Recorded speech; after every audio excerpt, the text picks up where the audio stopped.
Good evening friends. आज हम start कर रहे हैं अकाउंटिंग रेशियो। अकाउंटिंग रेशियो का जो ये चैप्टर है ये टोटल तरीके से फॉर्मूला बेस्ड है, लेकिन इतने सारे फॉर्मूलेज हमें याद करना आसान नहीं है। तो हम इस चैप्टर को याद न करके हम उसकी टर्मिनोलॉजी को समझेंगे, जिससे फॉर्मूले भी हमें आसानी से याद हो जाएं और उसके अंदर जो आइटम्स हैं उन्हें इजीली लैंग्वेज में अगर हम समझ लेते हैं तो ये चैप्टर हमारे लिए लर्निंग चैप्टर नहीं होगा, ये चैप्टर हमारे लिए अंडरस्टैंडिंग हो जाएगा। हम इसको समझना काफ़ी आसान हो जाएगा। और अकाउंटिंग रेशियो की जब हम बात करते हैं तो बेसिकली हमें यहाँ ये समझना है कि अकाउंटिंग के जो दो वेरिएबल्स होते हैं उनके बीच में रिलेशनशिप फाइंड करता है अकाउंटिंग रेशियो। ये रिलेशनशिप जो हम बात कर रहे हैं, ये रिलेशनशिप की बात हम इसलिए कर रहे हैं क्योंकि अकाउंटिंग को समझना सबके लिए आसान नहीं है। जो लोग अकाउंटिंग के फील्ड से हैं वो तो अकाउंटिंग रेशियो को समझ सकते हैं, लेकिन जो अकाउंटिंग के फील्ड से नहीं है, किसी दूसरी स्ट्रीम से हैं, और वो अगर ये जानना चाहते हैं कि इजीली लैंग्वेज में किसी भी कंपनी के बारे में, उसकी पोजीशन को लेकर के, उसकी सॉल्वेंसी को लेकर के, उसकी प्रॉफिटेबिलिटी को लेकर के हम किस तरीके से श्योर हो सकते हैं कि ये कंपनी अच्छा परफॉर्म कर रही है या नहीं कर रही है, बेसिकली अकाउंटिंग रेशियो उसी से रिलीवेंट है।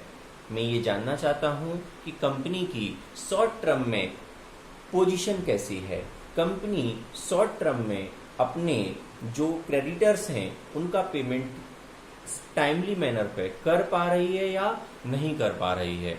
अगर मैं ये सारी चीज़ें देखना चाहता हूँ, मैं ये देखना चाहता हूँ कि शॉर्ट टर्म में हम कहीं बहुत ज़्यादा स्टॉक मेंटेन तो नहीं कर रहे हैं, हम ये जानना चाहते हैं कि जो डेटर्स हमारे हैं वो ऑन एन एवरेज कितने समय में हमें पैसे दे देते हैं, ये सारी चीज़ें अगर मुझे देखनी है बेसिकली, तो मैं इसके लिए जाना होगा मुझे अकाउंटिंग रेशियो के चैप्टर में।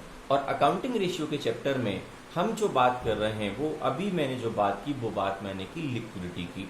और लिक्विडिटी का मतलब ये है कि जो हमारे पास पैसा है वो कितनी आसानी से मनी में कन्वर्ट हो सकता है या कितनी आसानी से कम समय में मनी में कन्वर्ट हो सकता है। तो बेसिकली अब हम इस चैप्टर को स्टार्ट करते हैं। सबसे पहले मैंने यहाँ लिखा है अकाउंटिंग रेशियो, और मैंने यहाँ लिखा हुआ है लिक्विडिटी, फिर लिखा है सॉल्वेंसी, फिर लिखा है एक्टिविटी, और फिर लिखा है मैंने प्रॉफिटेबिलिटी। बेसिकली जो रेशियो का चैप्टर है हमने इसको 4 पार्ट्स में तोड़ दिया है। पहला पार्ट हम करते हैं लिक्विडिटी। देखिएगा, लिक्विडिटी में हमें ये समझना है कि कितने समय में, लिक्विडिटी में हमें क्या समझना है, कितने समय में हमारा जो पैसा है वो इनकैश हो सकता है। और लिक्विडिटी के अंदर हम पढ़ेंगे करंट रेशियो और लिक्विड रेशियो। क्या पढ़ेंगे? करंट रेशियो और लिक्विड रेशियो।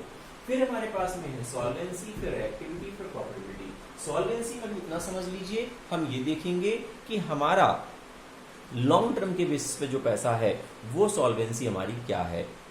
फिर हम बात करेंगे एक्टिविटी। एक्टिविटी में हम पढ़ेंगे स्टॉक टर्नओवर रेशियो के बारे में, डेटा टर्नओवर रेशियो के बारे में, डेटा कलेक्शन पीरियड के बारे में, और जो हमने कहा प्रॉफिटेबिलिटी, यहाँ हम पढ़ेंगे ग्रॉस प्रॉफिट के बारे में, नेट प्रॉफिट के बारे में, ऑपरेटिंग प्रॉफिट के बारे में, ऑपरेटिंग रेशियो के बारे में, ये सारी चीज़ें हम पढ़ेंगे। तो हम स्टार्ट करते हैं लिक्विडिटी से, और लिक्विडिटी में हम बात कर रहे हैं करंट रेशियो की और लिक्विड रेशियो की। तो सबसे पहला हम स्टार्ट कर रहे हैं करंट रेशियो।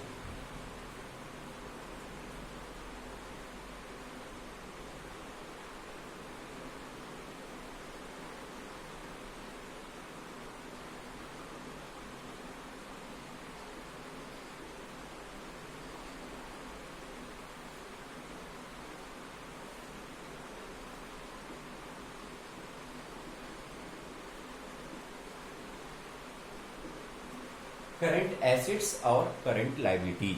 सबसे पहले हमें समझना होगा कि जो करंट एसेट्स क्या है, करंट लायबिलिटीज क्या है।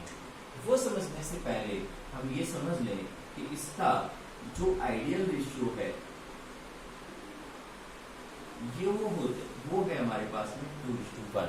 इसका आइडियल रेशियो क्या माना गया है? 2:1। 2:1 आइडियल रेशियो माना गया है। इसका मतलब ये नहीं है कि हमेशा ही करंट रेशियो का जो आंसर आने वाला है वो 2:1 आने वाला है, या 2:1 नहीं है तो फिर बेकार है, ऐसा नहीं है। ये डिपेंड करता है कि वो जो बिजनेस है, बिजनेस का नेचर क्या है। फॉर एग्जाम्पल,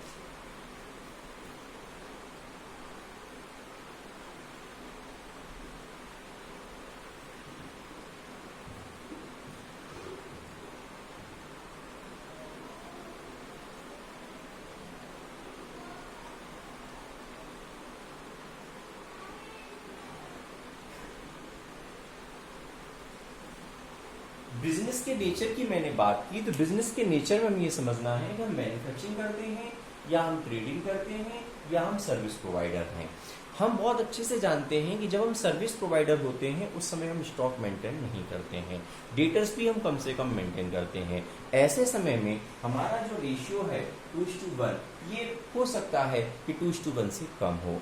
लेकिन जब हम ट्रेडिंग की बात करते हैं तो ट्रेडिंग के अंदर हम स्टॉक भी मेंटेन करना होता है, ट्रेडिंग के अंदर डेटर्स भी मेंटेन करने होते हैं, क्रेडिटर्स भी मेंटेन करने होते हैं।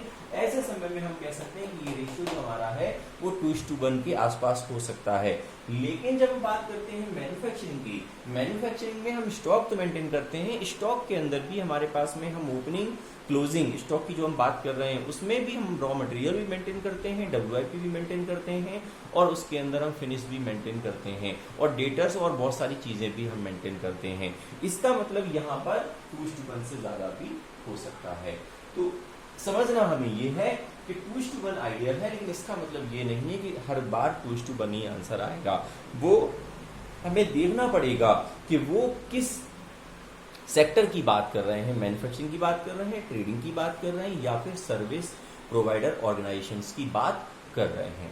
अब हम समझे करंट एसेट्स। देखिएगा, करंट एसेट यहाँ पे आपको ये समझना है कि जहां पर हम जो भी हमारी एसेट्स हैं उनका बेनिफिट विद इन 12 मंथ्स के अंदर अगर हमको मिल जाता है, या मैं ये कहूं कि कैश में वो कन्वर्जन हो सकती हैं 12 मंथ्स के अंदर अंदर, या फिर मैं ये कहूं कि जो बेसिकली ट्रेड एक्टिविटीज के लिए जो मैंने बात की है उनके लिए मैं वो मेंटेन कर रहा हूँ एसेट्स, तो वो सारी एसेट्स करंट एसेट्स में आ जाएंगी। इसी तरीके से करंट लायबिलिटीज का मतलब ये है कि ऐसी कोई भी लायबिलिटीज जो विद इन 12 मंथ्स के अंदर मुझे पे ऑफ करनी है वो सारी लायबिलिटीज करंट लायबिलिटीज में आ जाएंगी। इसके साथ साथ में ऐसी लायबिलिटीज जो लॉन्ग टर्म के लिए थी लेकिन उनका पैसा अगर ड्यू हो गया है इसी साल देने के लिए, या उसका इंटरेस्ट ड्यू हो गया है इसी साल देने के लिए, या उसका इंटरेस्ट जो है वो एक्रूड हो गया है, ड्यू नहीं हुआ है, इस टाइप की जो चीजें हैं वो सब आपकी आ जाएंगी करंट लायबिलिटीज में। अब हम पूरी एक लिस्टिंग देख लेते हैं कौन कौन से आइटम्स हैं।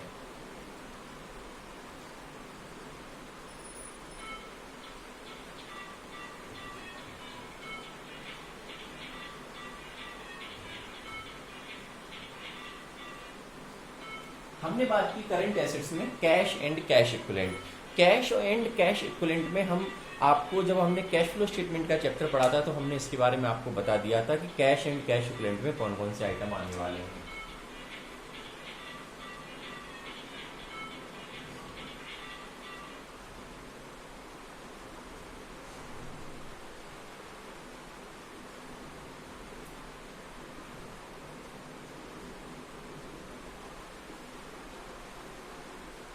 देखिएगा, हमने यहाँ बात की है ट्रेड रिसीवेबल। ट्रेड रिसीवेबल की हमने बात की, यहां हमें समझना होगा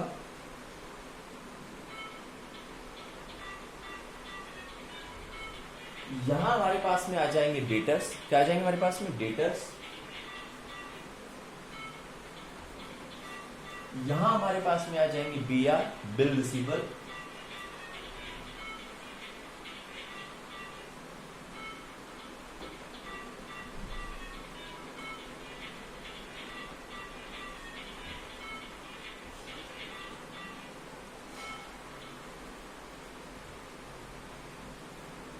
और प्रोविजन फॉर डाउटफुल डेब्ट्स की जो हम बात कर रहे हैं, अगर हमने कोई प्रोविजंस बनाए हैं डाउटफुल डेब्ट्स के लिए तो वो हमें माइनस करना होगा। इस तरीके से हमारे पास में क्या आ जाएंगे? ट्रेड रिसीवेबल हमारे पास में निकल करके आ जाएंगे। अगर यहां तक कोई अगर हमें दिक्कत होती है तो हमें आप बता सकते हैं। अब हम बात करते हैं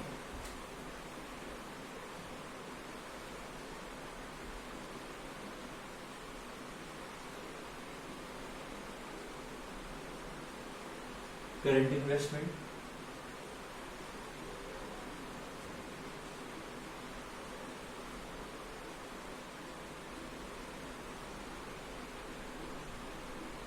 इसी में हमारे पास में हमने बात कर ली है किसकी, करंट इन्वेस्टमेंट की। किसकी बात कर ली है हमने इसके अंदर, करंट इन्वेस्टमेंट की। इसी में हमने बात कर ली है शॉर्ट टर्म इन्वेस्टमेंट की। इसी में हम बात कर लें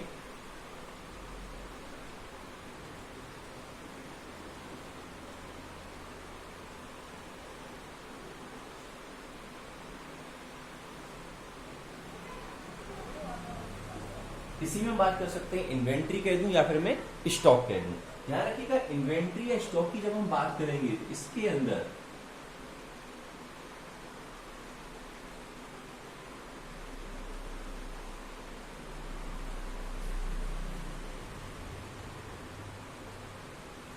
हमने बात की आपकी लूज टूल्स की, इसके अंदर हमने बात की है स्पेयर पार्ट्स की। किस किस की हमने बात कर ली इसके अंदर, लूज टूल्स की, और इसके अंदर हमने बात कर ली है स्पेयर पार्ट्स की, और इसी के अंदर हम बात कर लेंगे स्टोर्स की।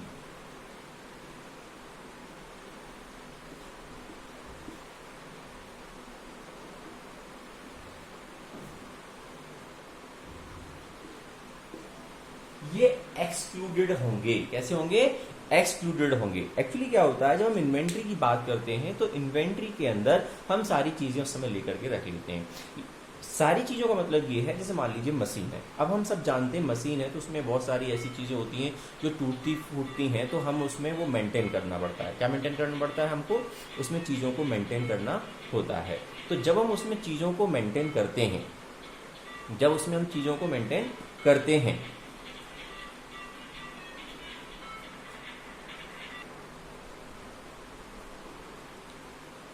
सॉरी, अब हम बात कर रहे थे इसके अंदर मैंने आपको बता दिया था कि इन्वेंट्री स्टॉक इसमें एक्सक्लूडेड, यानी कि loose tools, spare parts and stores. Loose tools, spare parts and store का मतलब यहाँ पर ये है कि अगर मान लीजिए अगर हमारे यहाँ पर मशीन है और मशीन जो हमारे यहाँ पर है उस मशीन के अंदर टूट फूट अगर होती है तो उसके लिए हम लूज टूल्स हैं, स्पेयर पार्ट्स हैं रखते हैं, उन्हें हम इन्वेंट्री में इंक्लूड कर लेते हैं। लेकिन करंट रेशियो जब हम निकालेंगे उस समय जो करंट एसेट्स हम लेंगे उसमें हम स्पेयर पार्ट्स को, लूज टूल्स को इंक्लूड नहीं करेंगे, स्टोर्स को इंक्लूड नहीं करेंगे। आपको ध्यान रखना है, बच्चे इसमें कंफ्यूज हो जाते हैं, इस पे बहुत ज्यादा फोकस करने की जरूरत है। शॉर्ट टर्म इन्वेस्टमेंट बता दिया, करंट इन्वेस्टमेंट बता दिया, ट्रेड रिसीव बता दिया, कैश एंड कैश फ्लोएंट मैंने आपको बता दिया। कैश एंड कैश फ्लोएंट की पूरी एक वीडियो डली हुई है जहां पर आप कैश फ्लो स्टेटमेंट की वहां जाकर के आप देख लेंगे, फर्स्ट वीडियो, उसमें आपको पता चल जाएगा। अब हम इसी के अंदर अगर हम बात करते हैं तो इसी में हम बात कर रहे हैं शॉर्ट टर्म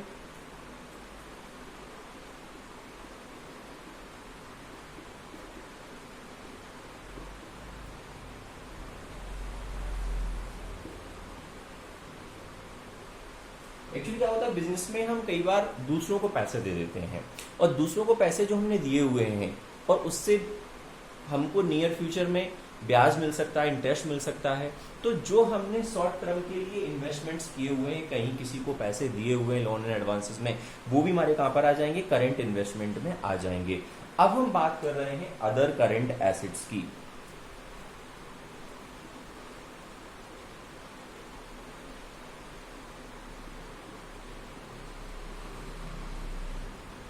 हम बात करें किसकी, अदर करंट एसेट्स की। अब देखिएगा अदर करंट एसेट्स में जो आपको आइटम्स याद रखने हैं वो आपको याद रखने हैं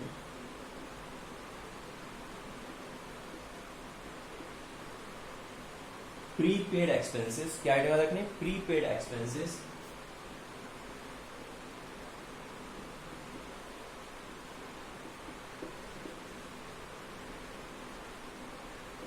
और आइटम आपको याद रखना है इंटरेस्ट एक्रूड। क्या आइटम याद रखना है, इंटरेस्ट एक्रूड। ये सारे आइटम्स हमारे पास में हो जाते हैं करंट एसेट्स के। किसके आइटम्स हो जाते हैं हमारे पास में, करंट एसेट्स के। अब हम बात कर लेते हैं करंट लायबिलिटीज।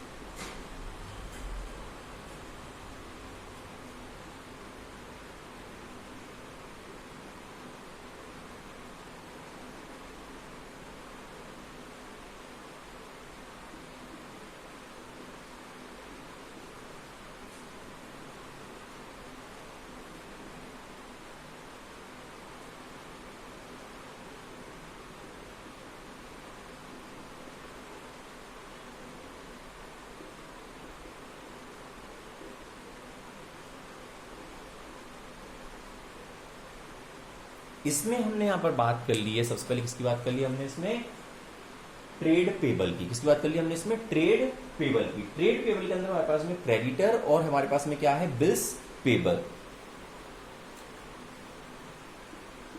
जैसे हमने यहाँ बात की थी short term loan and advance, किस तरीके से यहाँ हम बात कर लेते हैं, शॉर्ट टर्म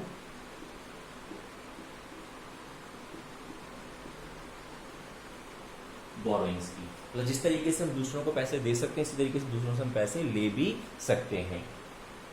अब जो ये पैसे जो हमने लिए हैं बेसिकली इसके ऊपर हम बात करते हैं इंटरेस्ट की।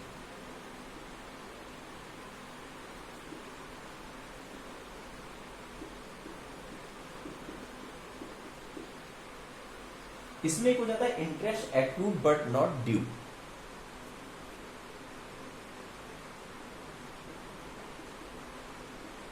और एक इसमें हो जाता है इंटरेस्ट ड्यू। क्या हो जाता है, इंटरेस्ट ड्यू। इसी में अगर हम और आगे बात कर लेते हैं तो जो ये शॉर्ट टर्म बोरोइंग है इसकी मैं बात कर लूं, ये मैच्योर हो जाए,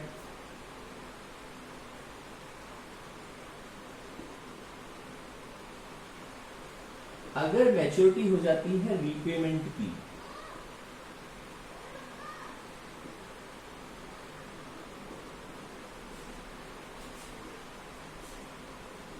क्या हो जाती है, मैच्योरिटी अगर हो जाती है रीपेमेंट की विद इन 12 मंथ्स के अंदर अंदर, ये शॉर्ट टर्म बोरोइंग की हो जाए, या फिर मान लीजिए कोई दूसरे हमने किसी से लोन लिया हुआ है लॉन्ग टर्म का, और उसका पैसा अगर मुझे इसी 12 महीने के अंदर अंदर जितना पैसा देना है वो पैसा भी मेरे पास में क्या हो जाएगा, रीपेमेंट वाला जो ये पैसा है वो किसमें आ जाएगा मेरे पास में, शॉर्ट टर्म बोरोइंग के हिसाब से वो पैसा करंट लायबिलिटीज में आ जाएगा, और करंट लायबिलिटीज में आ जाएगा तो करंट लायबिलिटी में मुझे वो चीज ऐड करनी होगी। इसी में हम बात कर रहे हैं अनक्लेम्ड डिविडेंड।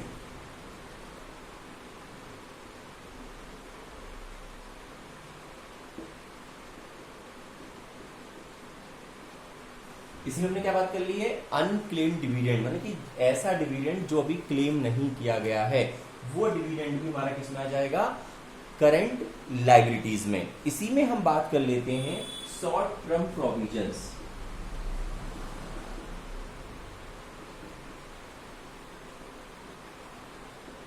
इसकी बात करें, इसमें हमने शॉर्ट टर्म प्रोविजंस यानी कि ट्रेड पेबल, क्रेडिटर और बीपी हो गए, शॉर्ट टर्म बोरोइंग्स यानी कि जो विद इन 12 मंथ्स में पे विद इन 12 मंथ्स के लिए ली हुई है, उस पर जो इंटरेस्ट एक्रू हुआ है लेकिन ड्यू नहीं हुआ है, या इंटरेस्ट ड्यू हो गया है, या फिर जो मैच्योरिटी है जो विद इन 12 मंथ्स के अंदर पे ऑफ करनी है, इस साल पे ऑफ करनी है, अनक्लेम डिविडेंड है, और हमारे पास में क्या है, शॉर्ट टर्म प्रोविजंस है। क्या हमारे पास में, शॉर्ट टर्म प्रोविजंस है। एक चीज अगर मैं यहाँ पर और देखूं, वो एक चीज ये है मेरे पास में कि जैसे मैं सिंपल सा कहूँ, जब शेयर्स इशू होते हैं, हमारी जो नई बुक आएगी उसमें हम पढ़ेंगे कि जो शेयर इशू होते हैं उसका पैसा हम धीरे धीरे कहना चाहिए application, allotment, first call, second call पे लेते हैं। तो अगर किसी ने हमें पैसा पहले ही दे दिया है, एडवांस में दे दिया है, तो वो हमारे लिए कहलाएगा कॉल इन एडवांस। क्या कहलाएगा, कॉल इन एडवांस। ये कॉल इन एडवांस भी कहां पर आ जाएगा हमारे पास में, करंट लायबिलिटीज में ये आ जाएगा कॉल इन एडवांस भी। इस तरीके से सारी करंट लायबिलिटीज हो जाती हैं, सारी करंट एसेट्स हो जाती हैं। ये इनमें से क्वेश्चंस में इंफॉर्मेशन दी होगी, किसी किसी क्वेश्चन में करंट एसेट्स और करंट लायबिलिटीज डायरेक्ट दी होंगी, किसी क्वेश्चन में बैलेंस शीट बनी होगी, बैलेंस शीट में सारी चीजें होंगी। हमें उसमें से जो चीजें इनसे रिलीवेंट हैं वो चीजें हमें उसमें से उठाना है, और करंट एसेट को ऐड करना है, करंट लायबिलिटीज को ऐड करना है। दोनों का जो भी टोटल आएगा उसको हमें करंट रेशियो में यहाँ पर हमें रख देना है। रखने के बाद, डिवाइड करने के बाद जो भी आपका आंसर आएगा वो आंसर करंट रेशियो का आंसर होगा। तो इस तरीके से आपको इसमें कोई प्रॉब्लम नहीं होनी चाहिए। आप आसानी से करंट रेशियो के जो क्वेश्चंस हैं वो आप कर पाएंगे। और इसके जो एडवांस क्वेश्चंस हैं, कुछ तो आपके टोटल वाले क्वेश्चंस हैं, सिंपल वाले क्वेश्चंस हैं, वो आप करके देखिएगा। जो इसके एडवांस वाले क्वेश्चंस हैं, जहां हम लिक्विड रेशियो पढ़ लेंगे, उसके बाद जो एडवांस वाले क्वेश्चंस हैं वो हम अगली वाले वीडियो में समझेंगे। यहां तक अगर आपको कोई प्रॉब्लम होती है तो आप बाकायदा कमेंट में मुझसे पूछ सकते हैं। अगर आप क्लास ज्वाइन करना चाहते हैं तो आप कमेंट में अपना नंबर मुझे दे सकते हैं और या फिर मेरे नंबर पर आप कांटेक्ट कर सकते हैं।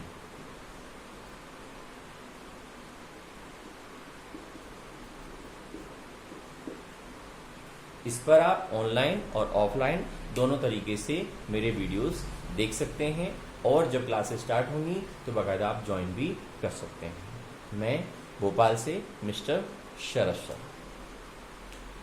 Good night.